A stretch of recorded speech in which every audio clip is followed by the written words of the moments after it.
Hello, Rowan Mithril here once again, getting back to Megaman Network transmission. So, before we get to the main meat of today's activities, I'm gonna go shopping at Numberman's place, and along the way make a couple of announcements of the sort here. So, first off, viewers might have noticed that it's taking me a little longer lately to respond to comments and PMs on YouTube, things of that nature. The main reason there being that, well, basically it's HughesNet being derpier than usual. Currently, they're having some kind of issue where they're going at worse than dial-up speeds pretty much most of the day. The only time that it runs at quote-unquote normal HughesNet speeds is during that fair access period between 1 and 6 a.m. And so with that, pretty much all of the time for me to do anything that I normally do on the net has been condensed to those few hours. We actually called tech support with this, and they were anything but helpful. They basically blamed it on our computer systems, and they did that even though pretty much every single test they ran confirmed that it was not the computer at fault. And then basically they just said, nope, it's your computer at fault, we can't help you, and they hung up on us. Great company, HughesNet. So, yeah, I don't really know when or if we're going to be able to do anything to fix this. I certainly hope we are, because, yeah, this is really a pain. Be nice if the tech support people at least acknowledged the possibility that it could be their service or their equipment, but no, they just immediately said, nope, that's not our fault. So yeah, there's that. The other thing I want to talk about is Megaman fan games. People have asked if I might LP or even perfect run Megaman fan games in the future. The basic thing is, first I'd need to actually play them on my own to be able to even see if it would be feasible to perfect run one of them if I wanted to. And beyond that, the main reason I bring this up is Raukow's current LP that he has going on of Mega Man Rocks. That one was actually suggested to me, and I actually have it downloaded. And it seems like watching him play it, it might be at least nice to play it on my own, and quite possibly could be perfect run. The only problem is, whoops, I am no good whatsoever with WASD controls. And there doesn't seem to be an intuitive way to actually change the controls in the game. Now, if I had, say, a PC gamepad and Joy to key, neither of which I actually have, I could do something about that. I've heard that you can actually use wired 360 controllers on a PC, but the only 360 controllers I actually have in this house are of the wireless variety. Let's see, which sword type did I get there? Oh, just normal sword. I need long swords blasted. But yeah, anyway, so I can't quite do that method, which is kind of a pity because, well, that would work quite perfectly. So if anyone out there in the know actually knows of a way that the controls could be changed, that would be nice. If they know, for instance, a way to break into the game and rewire where the controls go, that would be great.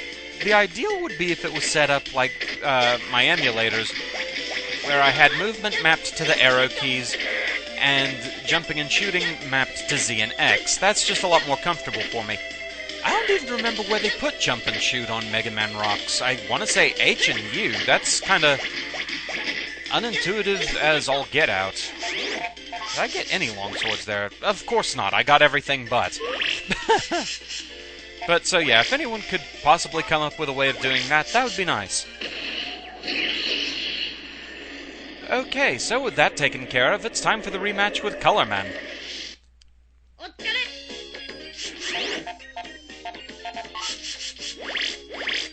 So, yeah, here we go. Just proof of concept that I have Quickman S ranked at this point. And same for Colorman. So let's do this. The main thing about Colorman is you want to try and keep your distance from him. If you get too close, his attacks come a lot faster than you'd expect. Especially the fire tower. If you attack at close range, chances are you really are going to get hit with that. Okay, also notable, Colorman cannot actually be hit by Iceman since the attack comes from below. It cannot pierce the ball. If it hits where the ball is, it'll just immediately get destroyed. This is the same thing that makes Gutsman useless against Colorman. So let's see. Remo plug and some bubble chips.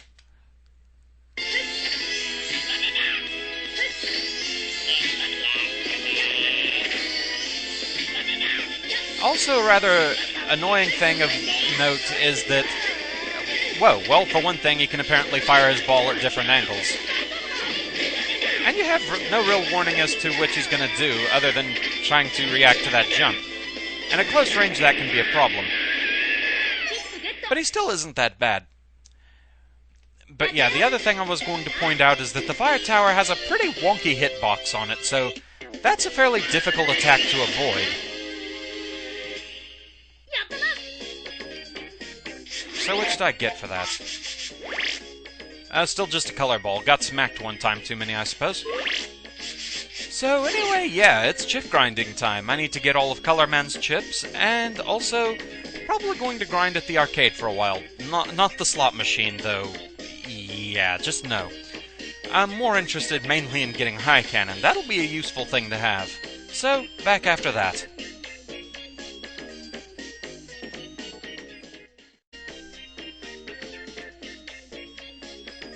Okay, so with that bit of chip grinding out of the way, which also included going to the arcade and trying the slot machine, I actually matched roll twice and didn't get any roll chips. So yeah, maxing her out can be rather annoying. But I digress. For now, time to see to the next incident. To the power plant!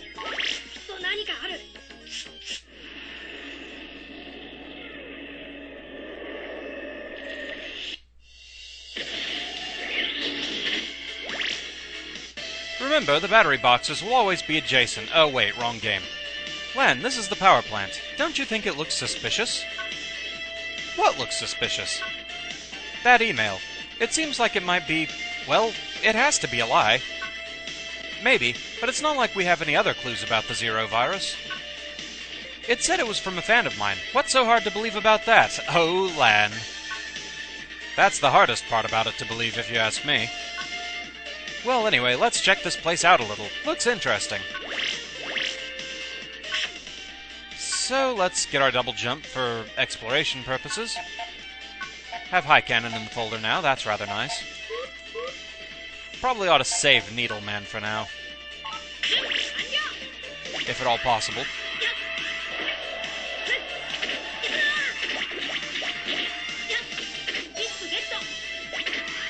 While we do have some advanced fishy viruses there, I don't think they give us anything special.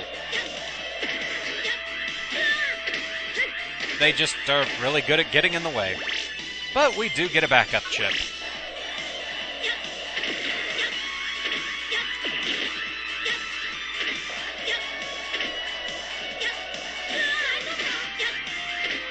Man, those things are just colossally in the way. So many of them. It's always the birds, I tell you. Even though they call them fishies, they're obviously birds. At the very least, they look like birds, and that's close enough for me. We do have the highest level of bunny viruses here. And we get a mini-bomb. Sadly, I think I've already maxed those out.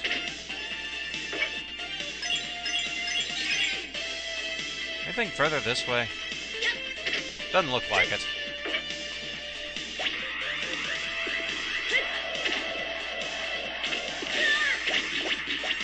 Go away.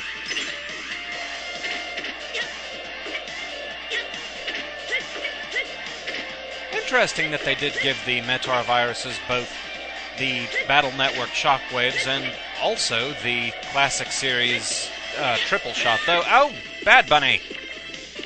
Very Bad Bunny.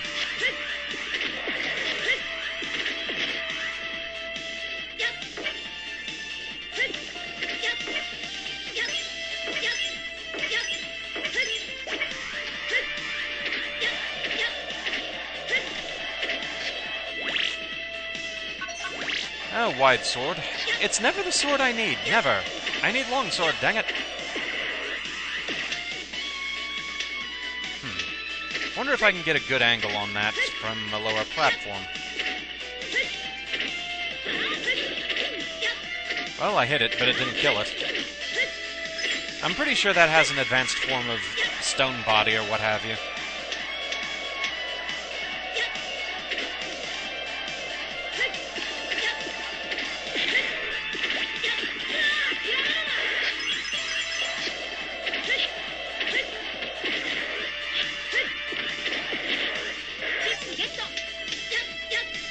Missed the jump, so I'll have to use that. Oh, we have locked data. Mem up, those are useful, certainly.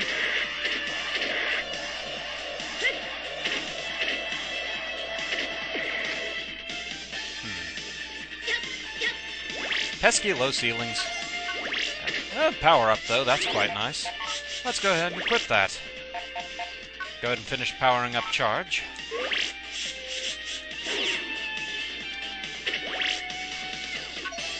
And a silver fist. At least one less of those that I'll have to buy.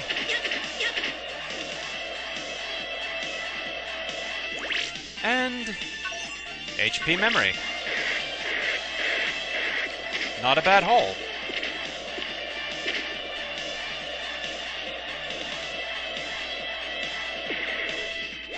Okay. We can test out Color Man, and I believe on the other side of this little teleporter here, we're going to have quite a thing to test him on.